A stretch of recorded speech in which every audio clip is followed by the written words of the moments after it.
안녕하세요. 독서하는 마라토너 박정필입니다. 오늘은 제2차 세계대전과 원자폭탄 제4부로 스탈린그라드 전투에 관하여 말씀드리겠습니다. 이곳은 석촌호수, 잠실 석촌호수 동호 북변에 있는 롯데월드타워 바로 옆에 있는 휴식 공간입니다. 스탈린그라드 전투에 관하여 한 30분 정도 말씀드리도록 하겠습니다.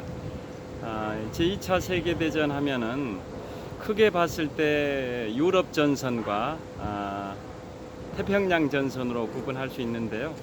그 태평양 전선에서는 미국과 일본이 싸웠었고, 유럽 전선에서는 이제 미국, 영국, 프랑스 등의 연합국과 독일, 이탈리아, 루마니아, 헝가리 등의 그 추축국들 간의 그 대결이 펼쳐졌는데요.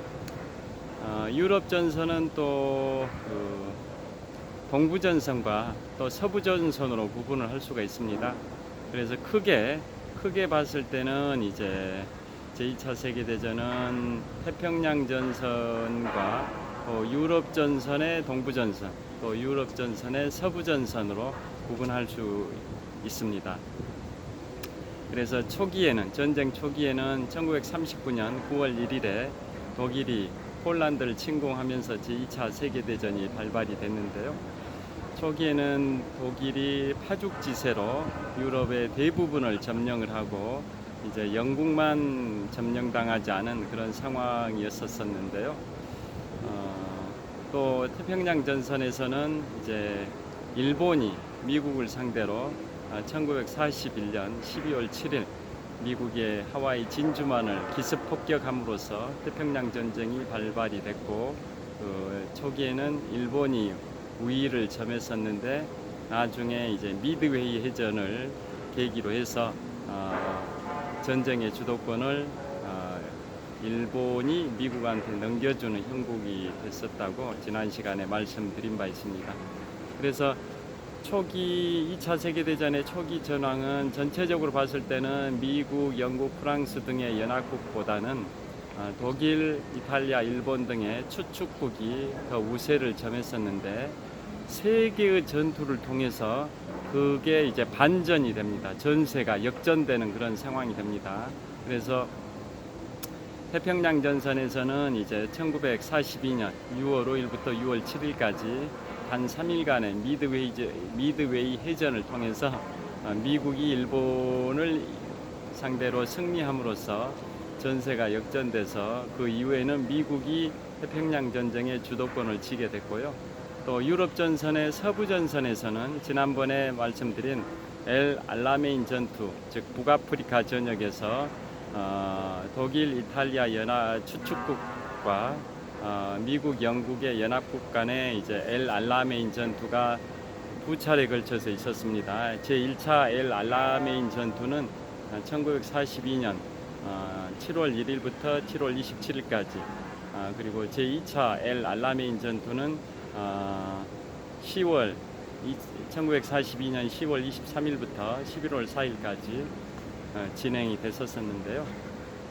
결과는 영국과 미국의 연합국이 독일과 이탈리아 추축국을 상대로 승리함으로써 유럽 전선의 서부 전선에서의 그 전쟁 주도권도 기존에는 독일과 이탈리아가 가지고 있었는데, 엘 알라메인 전투에서 미국, 영국 연합국이 승리함으로써 주도권을 가져오게 되는, 미국과 영국이 가져오게 되는, 즉 연합국이 전쟁의 주도권을 가져오는 계기가 됐었다고 말씀드렸습니다. 그러면 이제 오늘 말씀드릴 그 스탈린그라드 전투는 유럽 전선의 동부 전선에서의 전쟁 주도권을 기존에는 독일이 가지고 있었는데, 스탈린그라드 전투에서 소련이 독일을 이김으로써 전쟁의 주도권을 소련이 가져오게 되는 그런 결과를 초래하는 그런 전투가 스탈린그라드 전투고, 스탈린그라드 전투는 1942년 7월 17일부터 1943년 2월 2일까지 약 6개월 반 정도 진행이 됐었던 전투로서 인류가 전쟁이 수많은 전쟁이 있었습니다만은 전쟁에는 이제 또 전투가 있지 않습니까? 수많은 전투 중에 스탈린그라드 전투는 가장 많은 사상자를 초래하는, 즉 200만 명에 가까운 사망자와 부상자를 합해서 사상자라고 하지 않습니까? 200만 명에 가까운 사상자를 초래하는 그 인류 최악의 전투로 기록되는 그런 전투가 바로 스탈린그라드 전투입니다. 제2차 세계대전 전체적으로는 한 6천만 명 가까운 사망자가 발생이 됐었는데요. 그것은 2차 세계대전이라는 한 6년간에 걸친 전쟁을 통해서 기록된 수많은 사망자를 얘기를 한 거고, 그게 한 6천만 명 가까이 됩니다. 그런데 그 전쟁인 2차 세계대전 안에는 수많은 전투가 있었습니다. 전투 중에 스탈린그라드 전투가 인류의 전투를 통틀어서 가장 많은 사상자를 초래한, 즉 200만 명에 가까운 사망자와 부상자를 초래한 그 전투로 역사에 기록이 되어 있을 정도로 스탈린그라드 전투는 유명합니다. 그래서 스탈린그라드 전투는 아까 말씀드린 것처럼 1942년 7월 17일부터 1943년 2월 2일까지 6개월 반 동안 소련의 스탈린그라드라는 지역에서 전투가 치러졌는데요. 지금은 명칭이 볼고그라드로 명칭이 바뀌었습니다.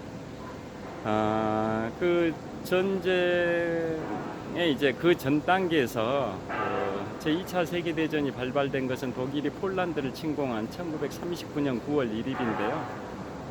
그때 독일이 폴란드를 침공했고, 독일의 동쪽에 있는 폴란드를 이제 독일이 침공을 한 겁니다. 그게 1939년 9월 1일이고, 그로부터 한 2주 후에 1939년 9월 16일경에 소련이 자신들 나라의 서쪽에 있는 폴란드를 또 침공하기도 했었습니다. 그래서 폴란드는 결사항전을 했지만은 한 35일 정도 버티다가 결국은 1939년 10월 5일에 독일과 소련에 이제 항복을 하는 그런 아픔이 있었고, 그 이후에 독일이 이제 서쪽으로 방향을 틀어서 노르웨이, 그 다음에 덴마크, 네덜란드, 벨기에를 침공을 하고 1940년 6월 14일에는 프랑스 파리를 점령하고 6월 22일에는 프랑스의 항복을 받아내는 그런 상황이 됐고, 그로부터 정확하게 1년 후 1941년 6월 22일에는 독일이 또 소련을 침공을 하게 됩니다. 그게 바로 독소전쟁입니다. 2차 세계대전의 일부로서 독일과 소련 간의 전쟁, 독소전쟁이 발발된 게 프랑스가 독일에게 항복한 1940년 6월 22일로부터 정확하게 1년 후인 1941년 6월 22일에 독일이 소련을 침공을 하게 됩니다. 그게 독소전쟁의 시작입니다. 그런데 원래 독일과 소련 간에는 2차 세계대전이 발발되기 전에 서로 간에 불가침 조약이 있었습니다. 그게 1939년 9월 1일 독일이 폴란드를 침공하기 8일 전이니까, 즉 2차 세계대전이 발발하기 딱 8일 전인 1939년 8월 23일에 독일과 소련 간에, 즉 독일의 아돌프 히틀러와 소련의 이오시프 스탈린 간에 독소 불가침 조약이 체결됐습니다만은 2차 세계대전이 한창 진행 중에 독일이 엄청난 공습을 했습니다만은 영국을 점령하지 못해서, 그래서 방향을 틀어서 독일의 동쪽 지역에 있는 소련을 점령해야 되겠다라는 마음을 먹고 독소 불가침 조약이 체결된 때로부터 불과 한 1년 10개월 정도 후인 1941년 6월 22일 날 독일이 소련을 침공함으로써 독소 전쟁이 발발하게 된 겁니다. 그래서 그 독소 전쟁이 발발한 때로부터 한 1년쯤 후에 가장 큰 전투인 스탈린그라드 전투가 소련에서 치러지게 됩니다. 독소 전쟁은 발발된 시점이 1941년 6월 22일인데 스탈린그라드 전투는 이듬해인 1942년 7월 17일부터 1943년 2월 2일까지 치러졌기 때문에 독소 전쟁 발발 시점부터 1년 1개월쯤 후에 스탈린그라드 전투가 치러지기 시작했고 그 진행된 기간은 6개월 반 정도가 되는 겁니다. 그러면 스탈린그라드 전투는 초기 전황이 독일이 굉장히 파죽지세로 소련을 점령해 나갑니다. 그런데 모스크바를 점령하지는 못했습니다. 지금부터 한 208년 전, 지금이 2020년인데요. 지금부터 208년 전인 1812년에 프랑스의 나폴레옹은 유럽의 대부분을 점령했고 역시 영국을 점령하지는 못했지만은 유럽 대륙의 대부분을 점령했고 특히 소련의 모스크바까지, 소련의 수도인 모스크바, 그 당시에는 러시아였습니다. 러시아의 수도인 모스크바까지 점령을 했었습니다. 그때 러시아의 이제 그 국왕 황제는 상트페테르부르크로 피난 가기도 할 정도로 수도 모스크바가 함락되기도 했었는데 동절기에 식량, 무기 이런 거 보급로가 차단되다 보니까 버티지 못하고 모스크바에서 철수를 하면서 많은 피해를 이제 초래하는 그게 러시아 원정의 실패, 프랑스 나폴레옹의 러시아 원정의 실패가 1812년에 있었으니까 지금부터 208년 전인데요.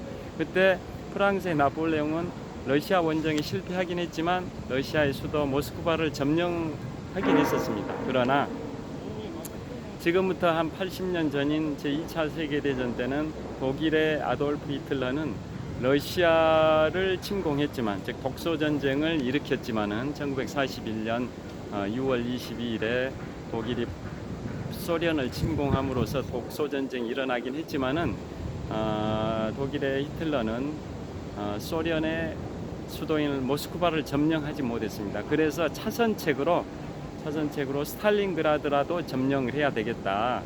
그 스탈린그라드의 명칭은 원래는 이제 그 명칭이 차리친이었습니다. 차리친이라는 명칭이었는데 1924년에 러시아의 블라드미르 레닌이 사망하면서 후임으로 이제 공산당 서기장이 된 이오시프 스탈린이 1925년도에 차리친이라는 그 도시 명칭을 스탈린 본인의 이름으로 바꿔버립니다. 그게 바로 스탈린그라드입니다. 현재는 이제 볼고그라드라는 명칭을 갖고 있는데요. 그 당시에 도시명은 차리친에서 1925년 이오시프 스탈린이 자신의 이름으로 도시 명칭을 바꿔서 스탈린그라드라는 명칭을 갖게 됐고, 그래서 독일의 히틀러는 소련의 수도 모스크바를 점령하진 못해서 그 차선책으로 그 당시에 소련의 집권자인 스탈린의 명칭을 가진 도시 스탈린그라드로도 점령해야겠다 이런 생각을 가졌었고, 특히 어떤 게 중요하게 작용이 됐냐면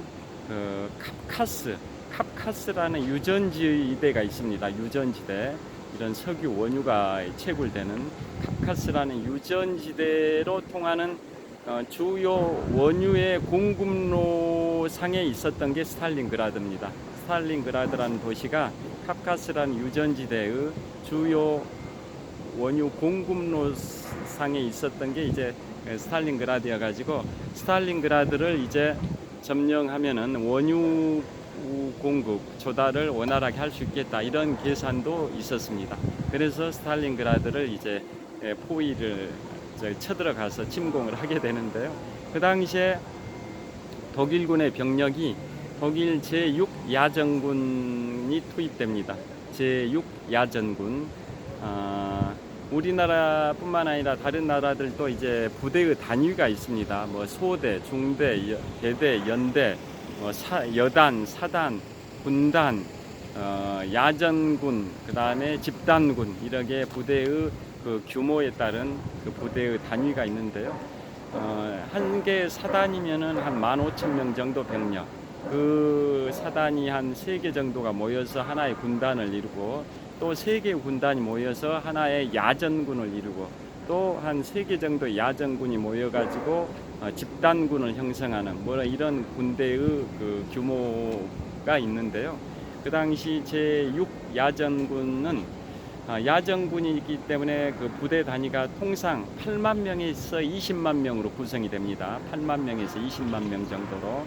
그런데 그 당시에 독일의 제6야전군은 굉장히 큰 야전군 부대였습니다. 그래서 33만 명으로 구성이 됐었답니다. 33만 명으로. 통상 야전군은 한 8만 명에서 20만 명 정도 규모인데, 독일의 그 당시에 그 스탈린그라드 전투에 투입됐던 독일군의 그 병력은 제6야전군이 투입이 됐는데 한 33만 명의 병력을 가지고 있었고, 그래서 22개 사단으로 구성됐었습니다. 한 개 사단이 15,000명 정도니까 22개 사단이면 33만 명이 됩니다. 그래서 그 독일의 제6야전군 사령부 33만 명의 병력이 그 스탈린그라드 전투에 이제 투입이 됩니다. 22개 사단이. 근데 우리나라 같으면 부대 단위가 원래 이제 강원도 지역의 휴전선을 기준으로 강원도 지역의 동부전선을 방어하는 그 야전군 사령부가 제1야전군 사령부고, 원래 사령부가 강원도 원주에 있었었고, 그 다음에 서부전선, 즉 경기도 지역 휴전선을 기준으로 경기도 지역과 수도 서울을 방어하는 야전군 사령부가 제3야전군 사령부로서 경기도 용인에 사령부가 있었습니다. 그리고 후방 지역, 그러니까 충청도, 경상도, 뭐 전라도, 그 다음에 제주도, 이런 후방 지역을 방어하는 사령부가 제2야전군 사령부로, 그 사령부는 이제 대구 수성구에 야전군 사령부가 있는데요. 그게 이제 1야전군 사령부, 즉 동부전선을 담당하는 1야전군 사령부와 서부전선을 담당하는 제3야전군 사령부가 2019년 1월 1일에 통합이 됐습니다.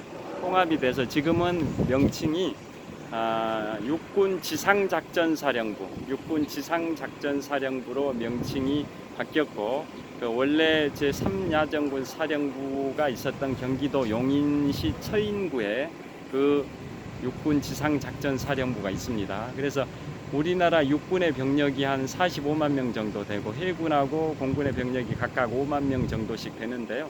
육군의 한 45만 병력이 원래는 동부전선의 1야전군 사령부, 후방의 제2야전군 사령부, 서부전선의 제3야전군 사령부, 이렇게 그 3분의 1로 이제 분할을 하게 되면 육군 45만 명이 각각 야전군 사령부마다 한 15만 명 정도씩 있는 셈인데요.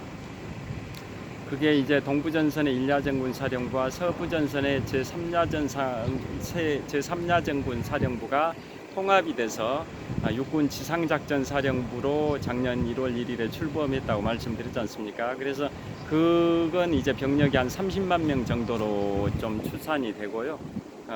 그에 반해서 후방을 담당하는 제2야전군 사령부에는 대구 수성구에 있는데 여전히 한 15만 명 정도로 예상이 됩니다.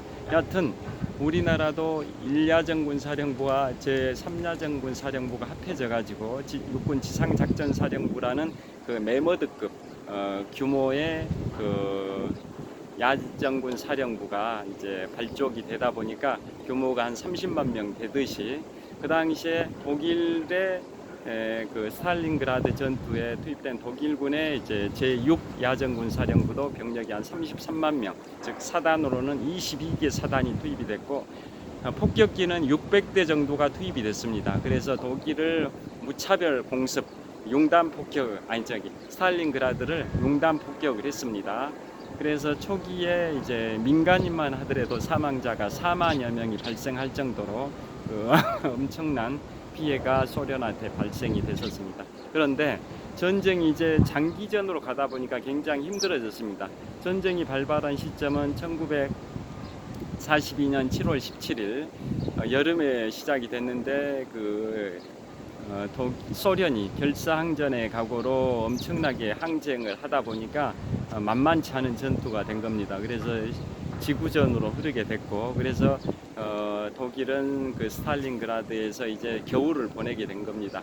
그래서 전투 개전 시점부터 한 4개월이 된 시점인 1942년 11월에는 소련이 이제 반격을 시작을 합니다. 소련이. 그래서 엄청나게 이제 겨울이 시작되는 그 무렵 11월에 소련군의 반격이 시작됐고, 그래서 스탈린그라드 안에서 전투가 이제 겨울 동안에 치열하게 전개가 되는데요. 거기에서 이제 결과적으로는 패배하게 됩니다. 패배하게 된 여러 가지 이유가 있는데요. 첫째 이유는 스탈린그라드라는 큰 도시 안에서 시가전을 하다 보니까 독일은 주로 주 무기가 전차였습니다. 전차. 그에 반해서 소련은 주 무기가 기관총 부대였습니다. 기관총 부대. 시가전을 할 때는 그 높은 건물, 그 다음에 이런 콘크리트로 된 건물들이 독일군 전차들의 그 포격, 뭐 이런 그 공격이 있었습니다만은, 그런 빌딩들이나 이런 콘크리트 건물들이 그 상당 부분 그 방벽 역할을 해주다 보니까 독일은 소련을 이제 괴멸시키는데 굉장히 어려움을 겪었던 겁니다. 반대로 소련 입장에서는 시가전을 할 때 독일군의 그 전차에서 발포하는 그런 그 포탄들이 그 콘크리트 벽들이 많이 방어 역할을 엄폐 역할을 많이 해주다 보니까 소련군의 그런 전차 부대의 공격을 상당 부분 저지 내지 방어할 수가 있었던 겁니다. 그러면서 소련군은 독일군을 향해서 기관총으로 이제 사격을 하게 되고, 그런 전투가 되다 보니까 시가전에서 독일군의 전차 부대는 소련군의 기관총 부대한테 열세를 면치 못했습니다. 그게 이제 스탈린그라드 전투에서 독일이 패배했던 첫 번째 이유고요. 또 그 두 번째 이유는 혹한기, 소련은 정말 춥습니다. 스탈린그라드는 정말 혹한기, 추운 날씨에 엄청난 추위를 독일이 견뎌내기가 쉽지가 않았었습니다. 원정으로 와서 독일 입장에서는 소련에 쳐들어왔으니까 원정을 온 셈인데요. 그 홈에서 벌어진 전투가 아니라 원정 전투다 보니까 그 혹한기, 그 겨울을 버텨내기가 쉽지 않았고, 그 다음에 나중에는 이제 독일이 스탈린그라드 그 도심에서 갇혀버립니다. 그러니까 소련군이 스탈린그라드 전체를 에워쌉니다. 포위를 해버려가지고 독일군들이